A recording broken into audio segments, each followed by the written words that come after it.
Eu acho que o processo é muito lento para o gosto da gente, mas é preciso se aplicar nesse trabalho de divulgação. E é o que eu venho fazendo. Na verdade, eu não queria mudar o mundo quando eu comecei a falar o que eu estou vendo da sociedade. Eu só queria falar. E isso já me aliviava. Isso lá em 1980. E eu vim fazendo isso. Então, quando eu vejo um monte de gente entrando nessa mesma linha, ainda que equivocadamente pensando como programado, porque, por exemplo, eu vejo o cara falando, não, a gente tem que disputar a hegemonia. Eu pergunto, por quê? Quer ser hegemônico? Eu quero destruir a hegemonia. Eu não quero confrontar com o sistema, eu quero criar um outro sistema melhor que esse. Eu não quero usar os condicionamentos do sistema para trabalhar dentro dele. Eu quero criar meus próprios comportamentos, valores, visão de mundo, meus desejos e o meu comportamento também. O que eu vejo é que as pessoas inconformadas com a sociedade apresentam todos os condicionamentos da própria sociedade, se comportam como foram condicionados. Conflituosos, disputadores, vaidosos, egocêntricos. Mesmo as pessoas querem, como é que você vai mudar uma sociedade que estimula esse tipo de posicionamento desse jeito, fazendo exatamente o que você foi condicionado, com vaidade, com disputa, com confronto. Não precisa confrontar. A gente não pode esperar ver o mundo justo, não vai dar tempo. O processo de mutação começou há 4 bilhões de anos. O que são umas décadas dentro disso? A gente vive umas décadas. Ninguém vai mudar o mundo, porque o mundo é mutação permanente. A gente entra na mutação e participa dela. A diferença é como você participa. Geralmente você participa como foi condicionado. Eu quero me descondicionar para participar da forma que eu escolhi, com a minha vontade, com a minha visão, com os meus valores, e não com essas coisas programadas pela sociedade. E quanto a isso, ficou muito fácil, porque simplesmente eu falei, isso aí para mim não presta. E a pergunta, o que presta? Eu não sei o que presta, mas isso não presta. O que você vai fazer? Eu não sei o que eu vou fazer, mas eu sei o que eu não vou fazer. Eu não vou me formar, não vou ser convencional, não vou viver da forma normal nessa sociedade. Vou buscar um sentido. Ou eu vou encontrar, ou eu vou morrer procurando. Porque o que me é apresentado como sentido da vida não me serve. Eu não vejo o Estado como negligente, porque isso seria incompetência. Eu vejo o Estado como uma organização criminosa que delibera essas, vamos dizer assim, violações constitucionais, né? Porque na Constituição diz lá que todo brasileiro tem direito à alimentação garantida pelo Estado, a atendimento médico, a moradia, a educação de qualidade. O Estado não cumpre nada disso. Então, para mim, é uma organização criminosa, dominada, sequestrada por poderes econômicos que age de acordo com os interesses desses poderes econômicos.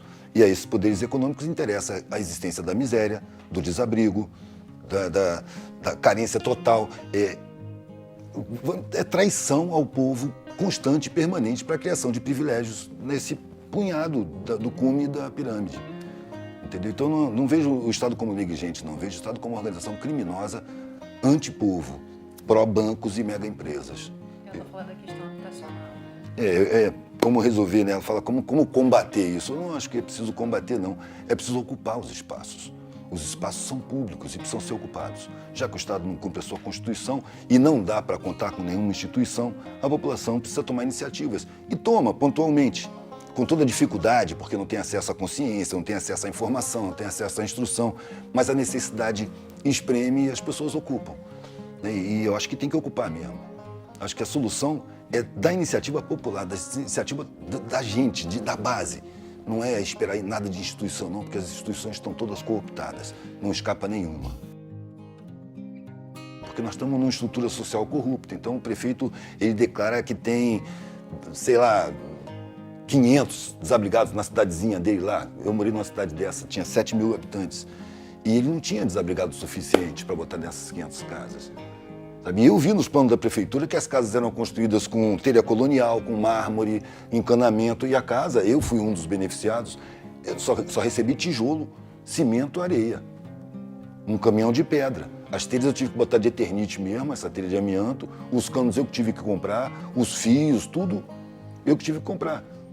Ou seja, o cara faz um programa que ele realmente acabou com o desabrigo na cidadezinha dele, mas ele fez um montão de dinheiro com isso. E elegeu toda a região em volta da cidadezinha, as câmaras legislativas, com esse dinheiro. Quer dizer, você está num estado que é corrupto, numa estrutura social que é corrupta, você vai ter corrupção em todos os lugares. Se você não for corrupto, você não passa, você não vai. Você tem que conniver, no mínimo conniver. Então, não acho que a gente deve esperar por nada das instituições. Ainda mais quando elas estão feitas para funcionar da forma que elas funcionam. A gente não está vendo a corrupção revelada, não. A gente está numa sociedade que é corrupção pura.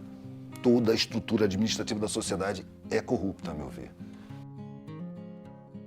Bom, falar de programas sociais do governo passado, eu acho que foram programas band-aid. Você tem um cara com fratura exposta e você vai e bota band-aid na ferida dele. Na verdade, o Estado comete crime contra a população desde sempre, desde a monarquia. Então era preciso um programa de resgate da população vítima de crimes sociais. O que é essa ignorância endêmica que nós temos? É fruto de crime social. O Estado tem a obrigação de produzir instrução de qualidade para a sua população. O Estado tem a obrigação constitucional de garantir alimentação para toda a população. E o Estado não cumpre. Era preciso haver um investimento pesado em educação, em alimentação, em resgate dos crimes cotidianos que o Estado comete contra a sua população. Eu acho que o que eu posso achar de bom mesmo que houve nos governos do PT foi a coisa que nunca tinha havido antes, de o pobre estar dentro da universidade e não está varrendo o chão, ele está estudando. Foi uma via que nunca aconteceu. Um punhado de pobres, era para ser em massa, mas foi um punhado, mas só esse punhado já é uma migalha importante. Entrou na universidade e criou uma via dupla. Primeiro, vivência de periferia, de base, dentro da academia, que nunca teve. E segundo, conhecimento acadêmico para a periferia, que também nunca teve. Então essa eu acho que foi a pior heresia do PT e foi o que determinou a queda dele. Os pobres estavam começando a se tocar. E se os pobres se tocarem, a sociedade muda, sem chance de não mudar. É preciso, a base fundamental da sociedade está na ignorância, na desinformação, no sentimento de inferioridade e impotência da maioria da população, que é a parte mais forte, mais resistente, mais criativa, mais capaz de superar dificuldades, porque trabalha com dificuldade o tempo todo. Quando você trabalha com dificuldade o tempo todo, você cria uma capacidade de superação muito grande. É preciso um trabalho de lavagem cerebral para impedir essas pessoas de tomarem consciência do seu próprio poder.